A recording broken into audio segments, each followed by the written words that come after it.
네. 지난달 발생했죠. 임세원 교수의 피살 사건의 충격이 채 가시기도 전에 또다시 조현병 환자가 의사를 향해 흉기를 휘두르는 사건이 발생을 했습니다. 어디서 일어난 일입니까? 네, 이제 24일 오후에 서울 은평구에 있는 그 은평병원인데요. 이제 시립정신병원입니다. 거기에서 정신질환자 A 씨가 그 여자 정신과 의사인데요. 네네. 이분이 이제 임신 그 5개월의 지금 상태에 있는데 진료실 내부가 아닌 지난번에는 네. 진료실 내부에서 발생했지 그렇죠. 않습니까? 근데 이번에는 병원 출입문 근처에서 발생이 됐습니다. 네. 그래서 흉기를 휘둘러 가지고 사실 옆에 있던 그 환자들이라든가 직원들이 바로 제압을 해가지고 다행히 크게 다치지는 않고 새끼 손가락이 찢어졌다라고 하는데 사실은 이 어떤 그 신체적인 그 손상보다는 정신적인 충격이 그렇죠. 엄청났겠죠. 임신 상태에서. 그렇게 해가지고 이 사람 같은 경우는 이제 지난 2개월 동안 이 병원에서 격리 그 입원 치료를 받고 난 이후에 네네. 바로 전날, 즉 1월 23일이죠. 그날 퇴원을 했다가 이날 찾아왔다는 말이죠.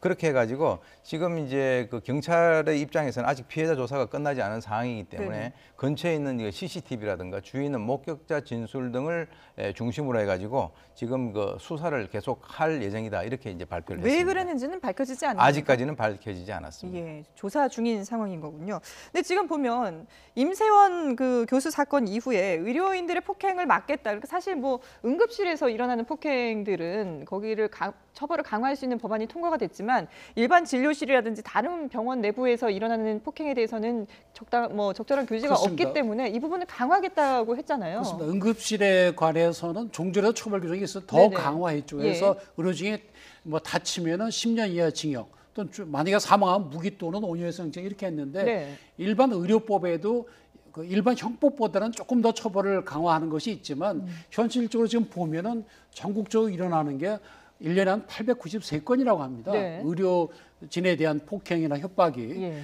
그래서 일반 그 의료진에 대한 폭행이나 협박도 엄벌할 가능성이 매우 높은데 지금 아직 그 개정안이 국회에 계류 중이라고 있다고 하는데 실제로 의사들 얘기 들어보면 굉장히 힘듭니다. 특히 이제 주로 뭐 이 사건의 경우에는 조현병 환자의 경우지만 네. 주로 술 취한 사람들의 그런 그 범행이 많고요. 네네. 적어도 의료기관은 본인뿐만 아니라 다른 환자들에 대한 생명이나 신체가 관계되는 것이기 때문에 예. 철저히 보호를 해줘야 됩니다. 그런 점에서 이런 것을 엄벌하는 그런 의료법 개정안이 빨리 국회에서 통과해야 될 걸로 보입니다. 예, 그래서 관련법을 뭐 이른바 임세원법이라고 해서 지금 국회에서 통과되기를 기다리고 있습니다만은 국회가 지금 전혀 일을 못 하고 있죠. 예, 지금 잠을 자고 있죠. 예. 실제 이제 이번 사건 같은 경우도 진료실 내가 아니라 바로 이제 병원 그 문인 쪽인데요. 지난번에 이제 그 응급실 내에서 발생되는 의료진이라든가 이런 그 의료기구를 파손한다든가 이런 폭행 협박들에 대해서는 이제 처벌하는 것이 강화가 됐는데 네. 지금 이제 의사협회나 이런 쪽에서도 얘기를 하고 있는 것은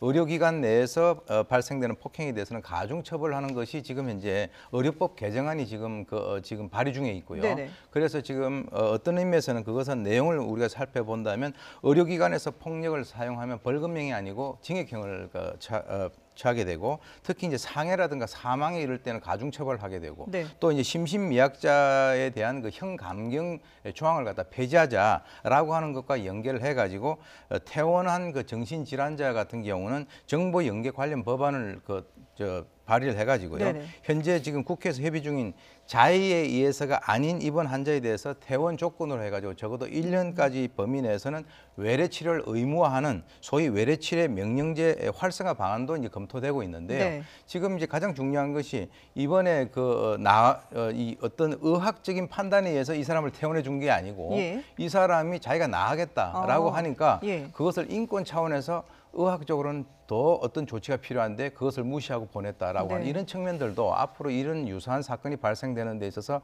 많은 그 어떤 그 부정적인 영향을 갖다가 미칠 것으로 그렇게 예측이 됩니다. 예, 이런 사건이 또 다시 반복되지 않게 하기 위해서라도 국회에서 빨리 좀 임세원법 처리라든지 여러 가지 논의들을 적극적으로 해주기를 바라겠습니다.